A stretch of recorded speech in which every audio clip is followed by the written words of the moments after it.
Assalamualaikum dan salam sejahtera. Okey, hari ini kita akan belajar tajuk perakaunan kos. Apa dia perakaunan kos ni? Perakaunan kos ni sebenarnya adalah satu proses penilaian dan pemprosesan data daripada aktiviti yang berlaku dalam industri. Jadi maklumat perakaunan ini digunakan oleh pihak pengurusan untuk tujuan perancangan, kawalan dan juga pembuatan keputusan. Dalam tajuk perakaunan kos ni, apa yang pelajar perlu capai ataupun apakah objektif yang perlu dicapai? Yang pertama, kamu boleh menyatakan konsep kos dan jenis kos. Yang kedua, kamu dapat menyenaraikan komponen kos pengeluaran. Dan yang ketiga, kamu dapat mengira kos bahan langsung, buruh langsung, belanja langsung, kos prima dan kos overhead. Okey, ini adalah antara aktiviti pengeluaran yang berlaku di dalam sesebuah industri. Ada industri kereta, industri membuat roti, sos dan juga sardin. Jadi dalam industri ini kita perlu menyediakan kos dan juga mengira kos yang digunakan untuk mengeluarkan sesuatu produk. Okey, berbalik kepada objektif yang pertama tadi, apa yang kamu perlu capai ialah kamu dapat menyatakan konsep kos dan jenis kos. Kos yang dimaksudkan di sini ialah perbelanjaan firma terhadap penggunaan faktor-faktor pengeluaran. Maklumat tentang kos perlu direkod. Kenapa industri ini perlu merekod kos? Kos pengeluaran mereka. Ini adalah bertujuan untuk mengawal, merancang dan menilai kecekapan pengeluaran sesebuah firma. Kos ini pula boleh dibahagikan kepada dua, iaitu kos tetap dan juga kos berubah. Apa dia kos tetap dan kos berubah ni, murid-murid? Okey, kos berubah, namanya pun berubah. Jadi ini menunjukkan kos ini berubah, berkadar langsung dengan unit pengeluaran. Maknanya lagi banyak unit pengeluaran dikeluarkan, lebih tinggi kosnya. Contohnya dekat sini, bila 1,000 kosnya 10,000, bila 2,000 kosnya 15,000, bila pengeluaran meningkat 3,000, kosnya meningkat ke RM20,000. Jadi antara contoh kos berubah ialah bahan langsung, iaitu bahan yang digunakan untuk mengeluarkan produk, contohnya macam bahan mentah, dan juga buruh langsung. Buruh langsung ni ialah buruh yang terlibat secara langsung dalam aktiviti pengeluaran di sesebuah industri. Jadi kos yang berubah ini, dia berubah mengikut tingkat pengeluaran. Kos ini seperti yang dikatakan tadi, berubah secara berkadar langsung dengan perubahan dalam tingkat pengeluaran.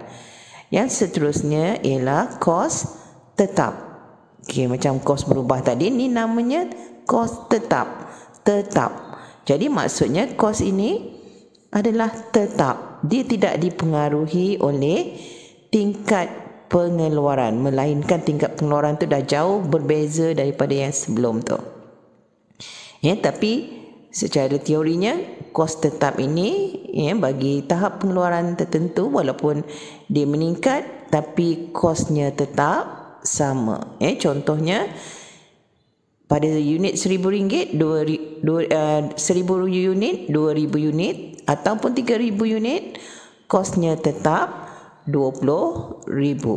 Jadi kos tetap ini tidak berubah mengikut tingkat pengeluaran. Contoh sewa kilang, gaji pengurus, insurans kilang dan susut nilai loji dan mesin.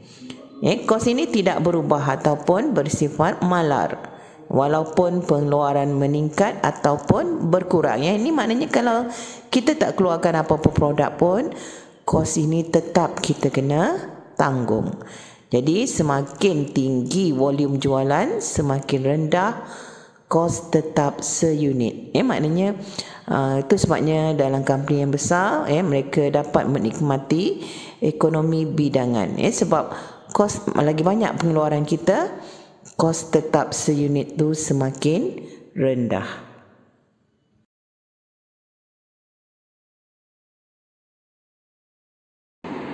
Seterusnya, objektif yang kedua kamu perlu capai ialah menyenaraikan komponen kos pengeluaran. Jadi apakah komponen dalam kos pengeluaran? Jadi kita fahamkan dulu apa yang dimaksudkan dengan kos pengeluaran. Jadi kos pengeluaran ini ialah semua kos yang terlibat dalam proses pengeluaran sesuatu produk. Contohnya nak membuat roti canai, nak membuat burger, ataupun nak membuat sos. Jadi maknanya kos ini terlibat dalam proses nak mengeluarkan roti canai ini ataupun burger ataupun chili sauce ataupun produk-produk yang lain. Jadi komponen yang ada dalam kos pengeluaran ialah yang pertama kos bahan langsung.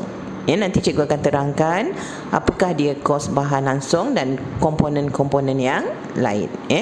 Tapi cikgu ringkaskan, kos bahan langsung ni ialah apa dia kos yang kita nak gunakan untuk contohnya nak membuat roti canai ataupun nak membuat burger dan juga sos. Apa bahan yang kita gunakan? Jadi semua kos yang kita beli nak membuat produk ni kita kena masukkan dalam sebagai kos bahan langsung. Okey, yang kedua ialah kos buruh langsung. Kos buruh langsung inilah pekerja yang terlibat dalam proses pengeluaran produk tersebut. Contohnya pekerja yang membuat roti canai daripada awal pemprosesan, menguli, menebar, membuat kuah. Jadi semua pekerja yang terlibat tu dikatakan sebagai buruh langsung. Begitu juga dengan membuat burger ataupun membuat chili sauce. Yang ni cikgu bagi contoh yang kecil-kecil supaya kamu mudah nampak. Jadi bagi pelajar bisnes, jadi cikgu harap kamu dapat menyediakan akaun pengeluaran untuk rancangan perniagaan kamu. Okey, seterusnya yang ketiga ialah belanja langsung. Yang ini ialah belanja-belanja yang berkaitan dengan proses pengeluaran ini. Jadi belanja langsung ni ialah contohnya kita bayar royalty, kita buat apa patent macam ni kita kena bayar. Jadi maknanya dia berkait dengan pengeluaran. Tapi yang kita tak boleh kata dia bahan langsung sebab kita tak gunakan benda tu untuk membuat cili, tapi kita masukkan dia senarai belanja langsung. Dan yang keempat ialah kos overhead. Okey, nanti cikgu akan terangkan satu persatu setiap kos tersebut. Okey, jadi kos pengeluaran ni pula formula dia kos pengeluaran sama dengan bahan langsung kita tambah dengan kos buruh langsung, kita tambah dengan belanja langsung kalau ada, dan juga kos overhead. Jadi ada 4 komponen dalam kos pengeluaran.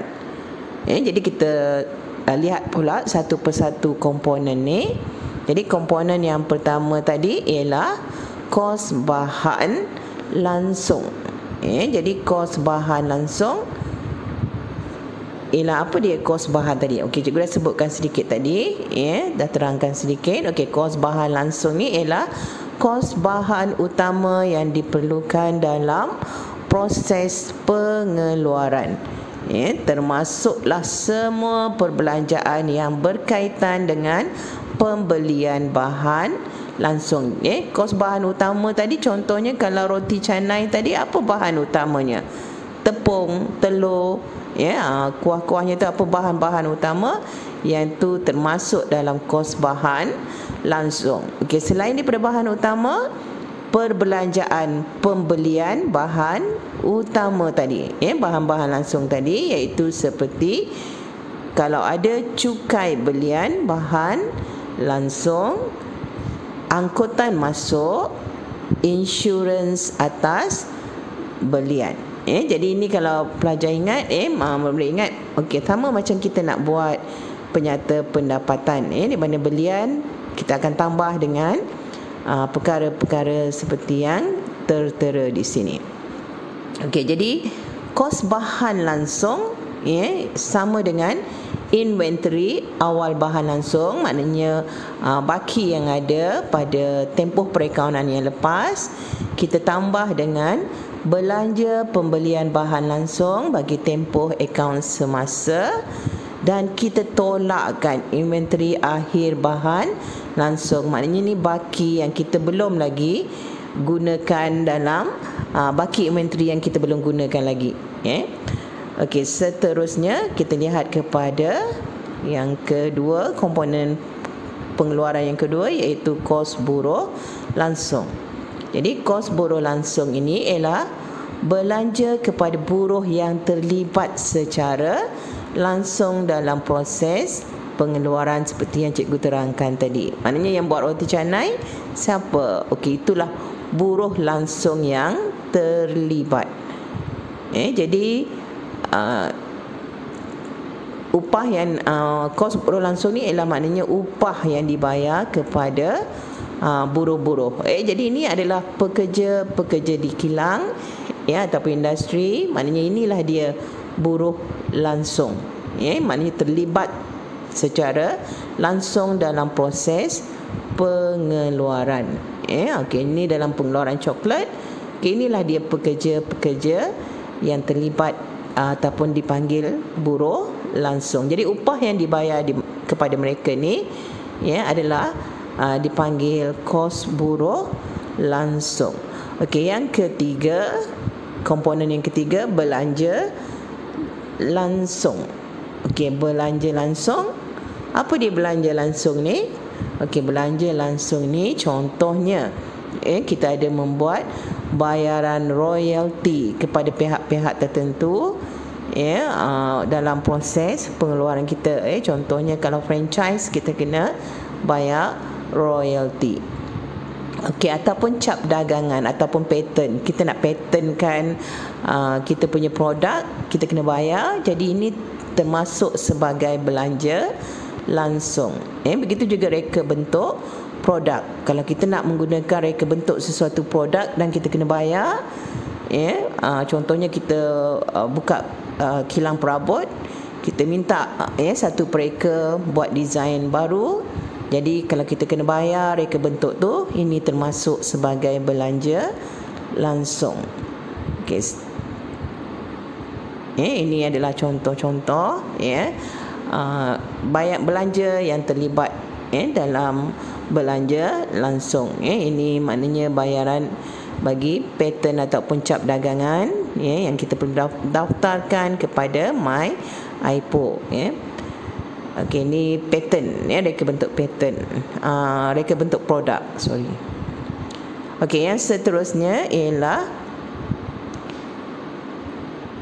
kita tadi cikgu dah terangkan tentang komponen pengeluaran. Seterusnya kita lihat kepada kos prima. Apa dia kos prima ni? Okey, kos prima ni adalah kos utama untuk menghasilkan sesuatu produk. Jadi kos utama, kos prima ni, makna kos utama ni adalah terdiri daripada kos bahan langsung, kita tambah dengan kos buruh langsung, dan kita tambah dengan belanja langsung. Jadi ketiga-tiga ni dikenali sebagai kos prima. Okey, yang terakhir sekali, komponen yang terakhir sekali ialah cost overhead. Jadi sebelum tu cikgu nak ingatkan lagi sekali, 3 komponen yang sebelum tadi yang kita belajar, kos bahan langsung, kos buruh langsung dan belanja langsung, itu dipanggil kos prima. Maknanya kos utama untuk menghasilkan sesuatu produk. Dan komponen pengeluaran yang keempat ialah kos overhead. Okey, apa dia kos overhead? Okey, kos overhead ini ialah kos yang tidak terlibat secara langsung dalam proses pengeluaran, tetapi kita perlu belanjakan kos tersebut. Jadi semua belanja selain bahan langsung, buruh langsung, belanja langsung, kita masukkan sebagai cost overhead. Maknanya kalau tak ada benda ni, pengeluaran tak boleh jalan juga, tapi dia bukan terlibat secara langsung dalam proses pengeluaran. Contohnya sewa. Contohnya kita perlu sewa kilang. Jadi maknanya kalau tak ada kilang, kita tak dapat keluarkan produk. Tapi bukanlah sewa tu untuk menghasilkan produk. Jadi yang ini, bila dia tak berkait secara langsung, kita masukkan dia sebagai cost overhead. Selain daripada sewa, kadar bayaran, maknanya air, elektrik, telefon ke, insurans, penyelenggaraan mesin, kos buruh tak langsung. Kos buruh tak langsung ni, nanti cikgu akan terangkan apa dia kos buruh tak langsung, supaya kamu tak keliru antara buruh langsung dan juga buruh tak langsung. Okey, jadi komponen kos overhead ni, ada kos buruh tak langsung. Jadi kos buruh tak langsung ni contohnya ialah gaji pengurus kilang. Dia tak buat produk. Contohnya kilang sos, dia tak keluarkan, dia tak buat sos. Tapi kalau pengurus ni tak ada, nanti kilang tu sukar nak berjalan dengan sendiri. Maknanya pekerja pun nanti siapa nak uruskan pekerja-pekerja. Gaji penyelia kilang, gaji pengawal, keselamatan kilang, penyelia stor, gaji kerani. Salah hijaan ni. Okey, ini ialah gaji kerani kilang. Okey, kos bahan tak langsung pula, contohnya bahan api dan juga minyak pelincir. Kita tak guna bahan ni dalam membuat produk, tapi tak ada bahan api, maknanya kita tak boleh keluarkan produk. Jadi tak gunakan secara langsung, dia akan jadi kos bahan tak langsung. Okey, dan yang terakhir sekali ialah belanja pentadbiran dan pengurusan kilang. Contohnya belanja alat-alat kecil, contohnya kedai perabot, ada skru, ada paku, ada tukar besi. Jadi itu kita masukkan sebagai belanja alat-alat kecil. Okey, kadar bayaran, cukai tanah kilang, sewa bangunan kilang, susut nilai loji mesin dan jentera, penyelenggaraan loji mesin dan jentera, dan insurans kilang, bangunan kilang ataupun lengkapan kilang. Jadi itulah komponen cost overhead. Jadi kamu mesti dapat bezakan yang ini nak masuk item ni nak masuk dalam komponen yang mana satu. Jadi kalau kamu dah dapat masuk, dah tentukan, maknanya kamu tidak ada masalah lagi dalam menyediakan kos pengeluaran. Okey, sekian, terima kasih.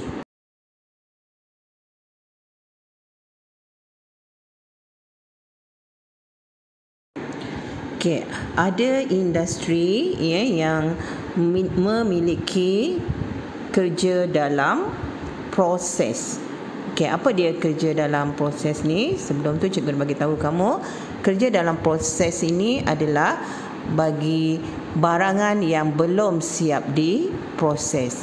Jadi kerja dalam proses ini terbahagi kepada dua, iaitu kerja dalam proses awal dan kerja dalam proses akhir. Jadi macam cikgu bagi tahu awal tadi, kerja dalam proses ini ialah barangan yang belum siap diproses. Dan bagi kerja dalam proses awal, maksudnya ialah barang yang belum siap diproses ataupun separuh siap pada awal tempoh perakaunan dan akan disiapkan dalam tempoh perakaunan semasa. Contohnya, kita ada industri perabot. Ada perabot tahun lepas yang kita belum siap sepenuhnya.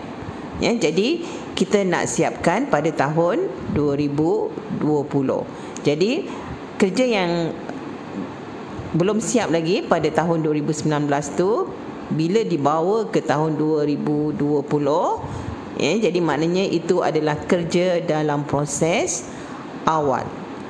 Yang kedua tadi ialah kerja dalam proses akhir.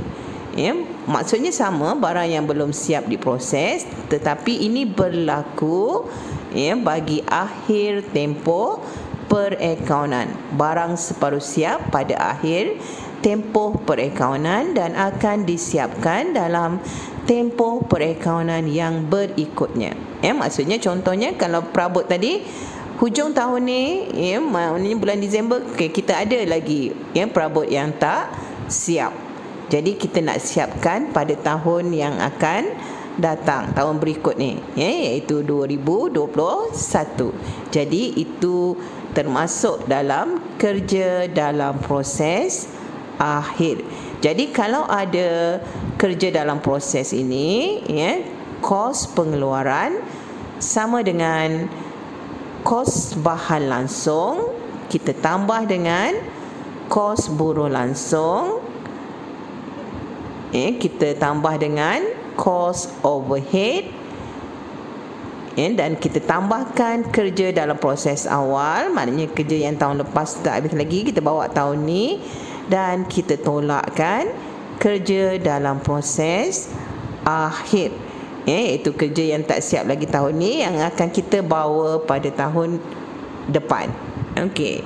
Jadi cikgu harap kamu dapat memahami setiap komponen ni, dan dapat menyediakan kos pengeluaran. Okey, sekian, terima kasih.